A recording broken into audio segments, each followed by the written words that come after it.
राज्यभरातील लाखो वारकऱ्यांसाठी उभारण्यात येत असलेला संत ज्ञानेश्वर महाराज पालखी महामार्गापैकी वाखरी ते पंढरपूर हा 8 किलोमीटरचा शहरातून जाणारा देशातील पहिला महामार्ग विशेष बाब म्हणून मंजूर करण्यात आला होता। या प्रकल्पासाठी सुमारे 150 कोटी रुपयांचा निधी खर्च करण्यात येत असून वाखरी ते पंढरपूर हा शेवटचा टप्पा अत्यंत महत्त्वाचा तर मानला जातो। या मार्गावर 2 उड्डाणपूल देखील उभारण्यात येत आहेत। मात्र राष्ट्रीय महामार्ग प्राधिकरण, संबंधित यंत्रणा आणि स्थानिक प्रशासन यांच्यातील समन्वयाच्या अभावामुळे कामाचा वेग अतिशय मंदावल्याचे चित्र आपल्याला खरं तर पाहायला मिळत आहे।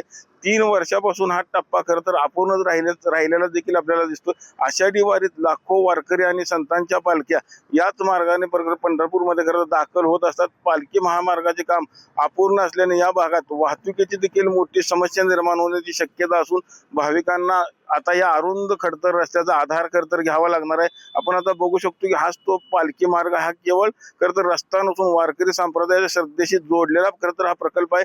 त्यामुळे रखडलेली कामं तातडीने खरतर पूर्ण करण्याची मागणी खरतर आता वारकरी संप्रदायात होताना आपल्याला पाहायला मिळत आहे। एकंदरीत आपण बघितलं 3 वर्षापासून हा रस्ता पूर्णपणे हा रखडलेला दिसतो आपल्याला आणि आषाढी यात्रा खरतर अगदी तोंडावर आलेल्या येणाऱ्या भाविकांना खरतर आता नाहक त्रास देखील आता वारीमध्ये सहन करावा लागणार आहे। पंढरपुरातून कॅमेरामन जगदीश रवी लवेकर, TV9 मराठी।